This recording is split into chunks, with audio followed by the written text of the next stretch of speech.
Good afternoon, everyone, and welcome to our weekly Bible study. I trust you're having a great week. It's been cool around here. It's been below average in terms of temperature. And so we got a little glimpse of it a couple weeks ago, and we were enjoying the warm, balmy weather. But all of a sudden now you got to put a jacket on and enjoy the cool weather. I love the variety of God. I sometimes wish He was a little more predictable with it, but I'm still grateful for the variety we have. I know some of you would like to live in the beaches where every day is 75 degrees and sunny. But can I say to you that sameness is overrated? I love variety. Some of us like it more than others. Well, let's go ahead and get into our study as we have started this new series called Through the Bible. We have been looking at the culture that primarily makes up the Old Testament. What was the Hebrew culture, which influences the scriptures and would help us in understanding the scriptures if we understood that culture more and more. So we've taken a couple weeks here to look at the culture, and then probably next week we'll actually start getting into the scriptures themselves, looking at the book of Genesis. But we ended last week looking at the language, um, the Hebrew language. Now, the Hebrew language was kind of a subset of a mother tongue kind of umbrella called the Aramaic language. The Aramaic language was a language that was very diverse and very spread out throughout the Middle East. And so that was kind of the key. It was kind of like the Greek or the English of its day. It was the language of commerce. It was the language that people could communicate across their cultural divides. Hebrew became a subset of that family language. And so we looked last week at the Hebrew. And I left a slide up that we looked at last week to kind of reflect on what we learned last week, is that the Hebrew alphabet does not contain any vowels. All those little markings, there's those little dots or maybe a little comma or a small little T that are underneath letters or in letters. Those are vowel markings that later on the Jewish leader realized that people needed to know how to pronounce these words as they moved from a total verbal culture into start to have a written culture. How do we pronounce the things that we have spoken for generations? And so because the vocabulary, unlike English, which has vowels in our alphabet, they had to give these vowel markings to help people who were non-Hebrew speaking know how to read Hebrew, how to pronounce these words.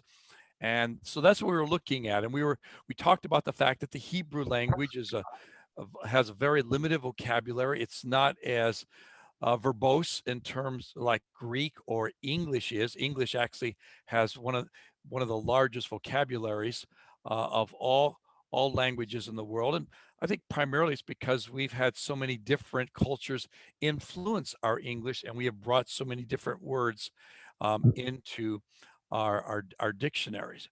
So we were looking at the fact that the Hebrew culture um, was not a precise, exact. They talked about um, Jacob begat Joseph. Well, in Hebrew, the word begat or offspring of could mean the son of, it could mean the grandson, the great grandson. In other words, it could mean many generations far removed, but in the Hebrew, the word would be exactly the same, whether you were talking about the son, a grandson, or great grandson. The other thing we studied last week is that for pretty much the first half of the Old Testament period that the Bible talks about, the Hebrew people were primarily nomadic, kind of a simple lifestyle. They didn't raise crops. They had herds, and they lived primarily in tents. As we get into the middle of the Old Testament period, when they resettled back into the promised land, into Canaan, they began to start building things. They began to start growing crops. Um, And so you kind of have the Old Testament divided into two halves. The first half, simple, nomadic, herds, individuals, herds people. In the second half, again, a little bit more established, starting to build towns, villages, cities, and beginning to grow crops that were there. And those are the two kind of social economic environments that are part of the Old Testament period. We ended here. We wanted to take a look at some of the aspects of their culture, and we've talked about a couple of these things through the weeks and months that we've been together, as we've talked about other subjects. And so I want to go back and revisit and kind of put all the pieces together and talk about weddings. Weddings were a very important part of the Hebrew culture, and we all know that within that cultural context, marriages were arranged. You didn't fall in love, kind of like we fall in love today. You know, we watch the Hallmark movie and we see the woman or the man come into the establishment, and all of a sudden their eyes look across the room and they connect and their hearts go pitter patter, and all of a sudden that begins the process of them falling in love, and eventually they fall over each other and they kiss and they decide that they're going to be husband and wife forever. Well, that was not part of the culture. It was very, very different. I always jokingly said that in the culture of the Old Testament, people became friends long before they became lovers. In our culture, we want to be lovers first, and then we try to figure out how to be friends. And if we never figure that out, usually our marriages don't last, because friendship is kind of what holds it together. That commitment, that love, that glue that holds it together. Well, marriages were arranged, and they were arranged typically before they were teenagers, before they were 10, 11, 12, in getting into 13. Typically, your mate had been worked out. There had been an arrangement. Sometimes there was a third party that would negotiate the terms depending on the wealth and the social status of the two families. Maybe there would be a bunch of suitors that would come and they would make their case, but rather than making their case to the girl, they would make their case to the girl's father, and they would talk about how this marriage would benefit both families. And so it was really an arrangement. Sometimes there were third parties involved in trying to bring those families together to try to see where's the best fit. The best way I could describe it is if you've ever seen the movie Fiddler on a Roof. In Fiddler on a Roof, there is an elderly lady in the community, and her job was kind of to negotiate between families who should get married and where there were good fits. And so it was very important, because that lady, in this case, in Fiddler on the Roof, she represented your son or your daughter to the other family. So you always want to make sure that you were on good terms with that third party, that agent. Very different cultural concept than we have today. Dowry. Dowry, basically, there were two types of dowries in Old Testament period. There was the dowry that was the gift by the bridegroom. In the story of Abraham going and sending his servant Eliezer to eventually would find Rebekah for his son Isaac, he sends with Eliezer a large supplies of gifts that were to be given to the family. It was a dowry, basically compensating them for the loss of their daughter, because again, within the cultural context, and it still remains today, typically, although it's changing more and more, when a girl marries a boy, she loses her last name and she takes on the last name of her husband. Okay, well, multiply the implications of that many times over, and that's what happened when the girl married into another family. Her identity, in essence, is kind of lost. Well, to compensate the family for the loss of their daughter, they would bring a dowry, again, if they had the means to do that. Then as we get closer to the actual marriage arrangement, the bride brings a dowry to the wedding or to the relationship. Let's say the girl comes from a well-to-do family. They've got land, they've got large herds. Um, as a gift to the husband and the husband's family, she might bring some land. She might bring portions of the herd to the new relationship. While she's married in that relationship, the husband of this gal that's agreed to marry them, he gets to use the land, he gets to grow the herds, he gets to do whatever they do with the assets that the girl brings. If the husband dies, or tragically there is a divorce, the woman gets to take back the dowry that she brought to the marriage. So while they're married, the husband has control over those assets. But if he dies, or he for some reason decides to divorce her, she gets to take back some of those assets. It would be like a prenuptial. Okay, so it's clear. Again, this only worked in a very small part of society that had the means to have these types of arrangements. Most of the people were not that well off, so they weren't bringing that much to the marriage situation. Engagement. The engagement is almost as binding. In fact, it was as binding as the marriage itself.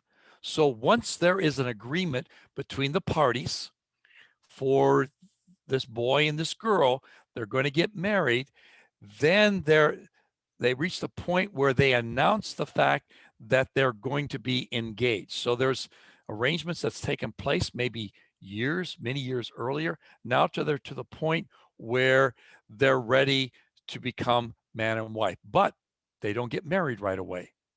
Typically, that engagement or that betroth period lasts about 1 year. So what's happening in that 1 year? Well, typically the boy is going off and he's adding a room addition to his parents' house, or he's building his own home. In other words, he's preparing a place to where he can bring his bride and they begin life together.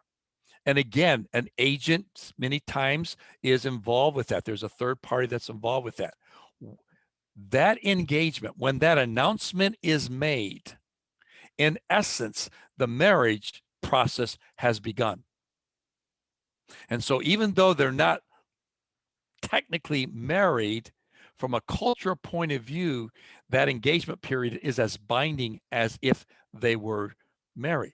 That is why if that period of engagement is broken, in other words, let's say one finds out that the other has been fooling around, okay? According to the law, they then can give them a divorce. They actually have to go through a legal process, not as legal in the sense of legal today, but there was a formal process. There was a public process where the girl would get a bill of divorce. Now, why is that important? Because the girl at this point needs to be released from that arrangement because, again, it's a very male-oriented society, so that she now can get married. If she is just abandoned in that process, all of society views her as still attached, somehow connected to this man over here. And so in order to be released from that obligation, she would begin given a bill of divorce, even though the marriage has not officially been consummated. So that's what they took place. So now a year's passed and they're now ready for the wedding. The bridegroom has finished the room addition or the building of the home to bring his wife home to. And now he goes to get his wife.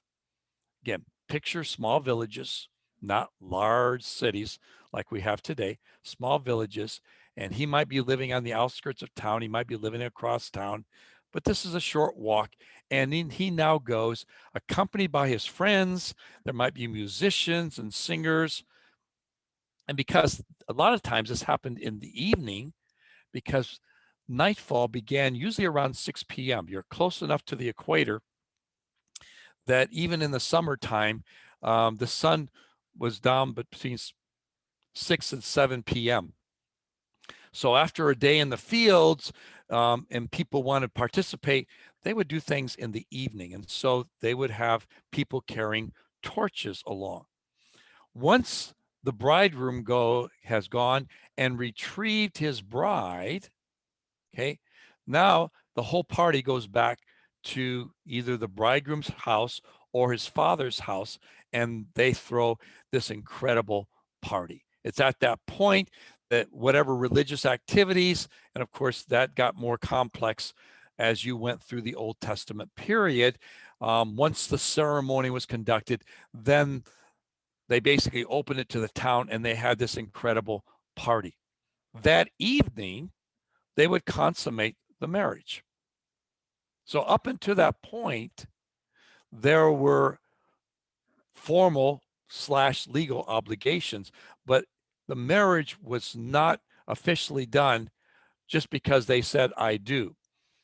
That's how we do it within our culture. In other words, in order for the marriage to be legal and everything else, there are certain things that need to be said with terms of wedding vows, or I do take you to be my husband, or I do take you to be my wife. And we consider that saying our vows in front of either a judge or family and friends. And that's when we become married. And so we say, and it's my honor to introduce to you for the first time, Mr. and Mrs., because they are now legally married. In ancient cultures, you were not married until there was physical intimacy.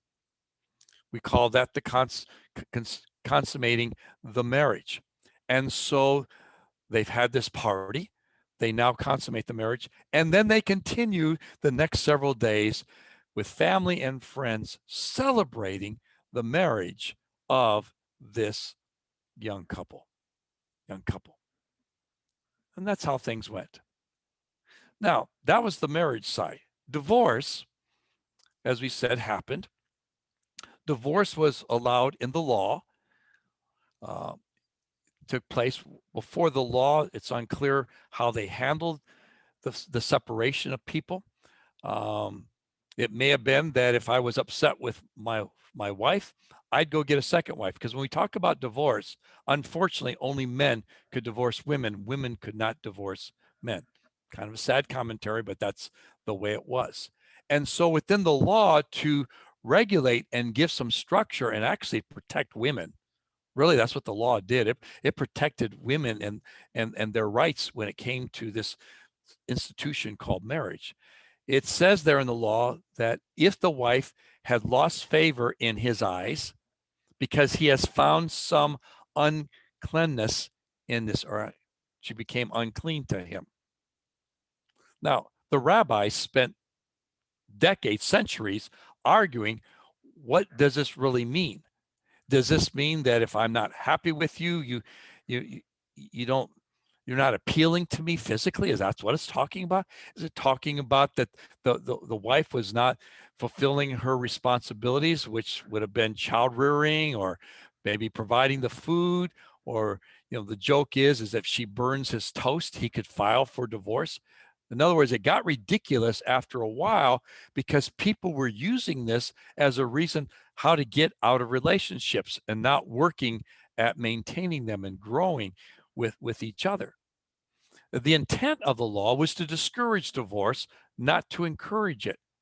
And one way it discouraged it is it required this certificate of divorce that I mentioned in the previous slide that he had to provide for his wife. In other words, it was a very public thing.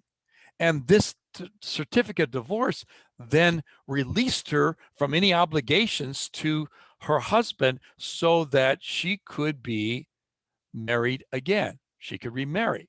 Because again, divorce was not a private matter. It was a very public matter within the community. Remember, communities, we're maybe talking about dozens to hundreds of people in most situations. We're not talking about tens of thousands of people. And so, again, divorce, while it was allowed, was limiting, at least the intent was to discourage it and limit that. In fact, when Jesus comes, Jesus is questioned by the religious leaders because they wanted to know, where did he stand on this issue of divorce? Because there were two schools of thought. There were those that say a man could divorce for any reason if he just found her to be unsatisfactory to him. And then there was another school of law among the Pharisees that basically made divorce was just out of the question. Okay. And so Jesus basically was siding with those who were more conservative, but he said that if there is physical abandonment, if emotional abandonment, uh, and which would be seen in terms of the man was finding his pleasure elsewhere in an adulterous situation, and that lifestyle was not something the man wanted to give up, then Jesus said, listen, as far as God's concerned, that marriage is dead. And so under that context, it was allowed. But again, it was not this divorce for any reason. So that was the culture of the Hebrew people. And even today, even though divorce among Jewish people, particularly, is seen, it's not seen in necessarily the same way it's seen outside the Jewish culture. There is this idea of commitment. Yeah, they may be having lots of affairs outside the relationship, but there was this idea of commitment to the relationship. And again, it's not a commitment based on butterflies of my heart. It was based on the fact that we're a good fit. And we see this in how they arrange the marriages. Let's move on a little bit here and talk about family life. Obviously, the birth of a son was paramount. Yes, daughters were cherished, daughters were valued, but they weren't valued in the same way a boy was, because a boy carried on your family name. Children, when they were born, whether they were a boy or a girl, typically their name wasn't given to them until after they'd been born. By day 8, which was the time when the child was brought to the priest as an act of dedication, Jesus was brought to the priest on the 8th day after his birth. At that point, if the child hadn't been given a name, their name was announced at that point, because the name was very, very important within Hebrew culture. The name represented about their personality. So, for example, our first boy, when he was born, you had to hold on to him even as, a few days old, because his arms were flaying away and his legs were kicking and pushing at you. Okay. So we saw an aspect of his personality. And by the way, that continued into his adult years. He's all over the map, just enjoying life. Our third son, you actually had to check to see if he was breathing, because he would lay there so still. So we saw a little of the personality.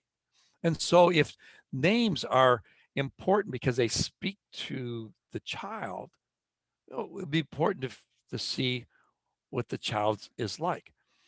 Secondly, typically the child was named after a relative. This was very important. The name meant a lot.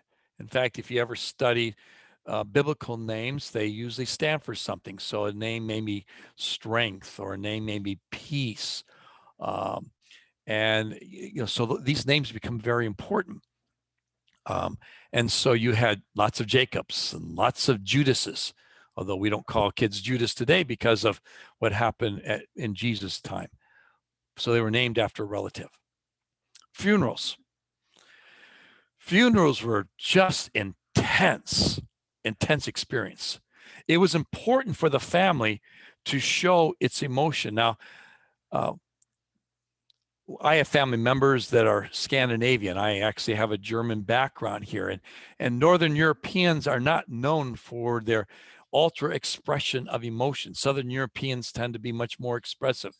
Middle Easterns tend to be even more expressive in their emotions. So when they partied hard. When they mourned hard. It was expected to have intense emotion.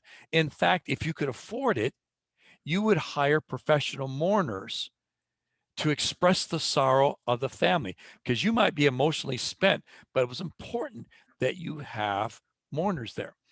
Every once in a while, they'll show a film clip on the news of someone's funeral in the Middle East. And if you pay attention in that short clip, you hear all kinds of wailing. They may be family members, but there is a high possibility that these are paid people to come and mourn, because it was a sign of respect and honored to the deceased person to express this deep, deep sorrow for them. The story is told of Herod, the Herod that had killed the babies in the city of Bethlehem. When he was nearing his death, he knew that the people did not like him. And because he had married into the Hebrew culture, he was very much aware, and also living in this area, the importance of this emotion there. And so he gave orders for 300 prominent people within the city of Jerusalem and its surroundings to be killed on the day he died, so that there would be mourning in the city. Now, that speaks to me at two levels. One, the craziness and insanity of Herod, but it also speaks on how deeply entrenched this idea of emotion.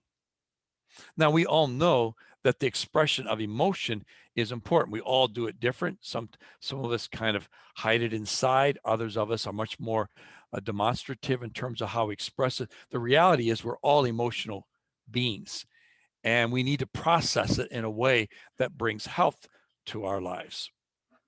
Within that culture, the way to do it is to be very public in your demonstration of it. Social life. Towns. Let's talk a little bit about towns. Towns were typically located at the crossroads. So you'd have two crossroads that would kind of come together. You typically would see little villages around there, because the caravans would come through and they would be able to sell their products and their merchandise to these traveling caravans. Because typically when a caravan came through, we were talking about dozens and dozens of people, maybe even hundreds, that were traveling for the protection, but just the sure understanding that that's how caravans made it through these vast stretches of open territory in the Middle East. If you came to a city, you typically would have a wall around it to protect the people that lived inside the city from any type of robbers or enemies that would come. And within the city, I have a picture here down in the bottom right of a gate from a large city. It's an archaeological dig. And in that large, there would have been a gate that they would have closed at night. It wasn't just an arch. The city would have the city gates, and they would actually close them at sunset. If you were outside the city walls when they closed the gates, you still could get in, because with the main gate was a smaller gate, typically 2 feet by 2.5 feet, to allow someone to come in after dark. That gate, tradition tells us, was the needle, the eye of a needle. When Jesus said a rich man can't get into heaven, if it would be virtually impossible. It would be like someone trying to get a camel through the eye of a needle. Well, that was an impossibility, because this gate, this small gate, was so small that even adults would have to crouch down to get in, and it would be impossible to bring a large animal through that gate. Hospitality was an important part. This is more of a desert culture, at least in the majority of this region that we call the Old Testament region. And so it was very appropriate that if a stranger came up to you approaching sundown, that you welcomed the stranger, you fed them, and you allowed them a place. They may even be your enemy, and they were out in the desert. it was still customary for you to practice the law of the desert in providing hospitality. Now, the next day you may go out to battle with them and there may be conflict, but during this time you were to honor because they were guests in your home. And this was accepted by both parties. So in essence, they set aside their feuds for the evening. They might come to battle again the next morning. Begging. Begging was very common, especially as the cities began to develop in the latter half of the Old Testament period. And so where would they be found? They typically would be found by the city gates. And typically they were there because they could not work out in the fields. They were blind. If they had infirmities, what didn't allow them to walk or to do work, they might be found begging as a way of supporting their family. If you were a stranger and you were coming to a city and you would come to this large gate that you see down here, it would be customary for you to see people that looked like they were officials. They were dignified, just having discussions around the city gates. And that's because city business, important meetings of city officials, leaders in the community, would typically conduct business at the city gates. We see this when they talked about Lot. Lot was found at the city gates.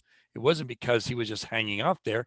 It's because he had become a leader within the metropolitan area of Sodom and Gomorrah. Finally, slavery. Slavery was part of the culture, but it was a little different slavery than we see elsewhere throughout the ancient world. Slavery primarily had to do with indebtedness. So if Dale and I owed Dale a bunch of money, and I got to the point where I could not repay my debt to Dale, Dale would demand payment. Okay. And now I was in bondage to him. I was obligated for this debt. So what we could do is we could negotiate an arrangement where I would work for Dale in his fields, taking care of his flocks for X number of years before then I was released from my debt. So we typically call those indentured servants. Actually, in the early days of our country, the same thing happened. We had debtor's court where you could go, and if you owed someone something, you might have a son or a daughter go work for them until your debt was paid off. So you were not in slavery forever. It was for a season, a period of time for you to pay off your debt. These are some of the characteristics of the culture. Let's move quickly here in the few minutes we have left and look at the topography here. There are kind of three different types of land in the Middle East or in Israel, Canaan. There is the coastland that was relatively fertile, relatively flat. Then you had the middle portion, which was high bluffs, high mountains areas. They were not tall mountains. These were low-lying mountains, some that you might see in parts of California or parts of the Appalachian. Again, they weren't huge mountains and they had bluff areas. And you notice there were lots of cities that were in this area. And then the third is as you move towards the Dead Sea, between the Sea of Galilee, which is up in the north, and the Dead Sea runs the Jordan River. This was called the Jordan Valley. This was very, very low in terms of where it stood in proximity to the sea level. In fact, the Dead Sea is almost 1,300 feet below sea level. So picture this, you're looking out at the Mediterranean Sea, okay, at eye level. Go down 1,300 feet, and that's where you would be if you were along the shores of the Dead Sea. So these were the three main types of topography that you found in the Palestine, Canaan, Israel area. There were mountains. If you go way north of the Sea of Galilee, there's the Golan Heights, which was a very agricultural area. There was Mount Hermon, which was 9,000 feet tall, that had snow on its topmost pretty much year around. And so it was constantly feeding. So the northern part of Israel pretty much was the breadbasket of the nation, because you could grow grain up there because there was large amounts of water. But down south, the further south you went, it literally became desert-like. This next picture gives you a contrast between the two. The picture to the top right, that's kind of the north. Green, hills, plenty of water. You go down to the south, and it was barren. And so when it says that Jesus went out into the wilderness and was tempted, this was the type of wilderness he went to. But he didn't have to walk very far. Probably within an hour, he was in a desert like this, because this was a common type of landscape in the south. To show you how close everything is, I have a map here. And I know that you might not be able to see it where you're at, but if you go to the top of the map, that's the northern part.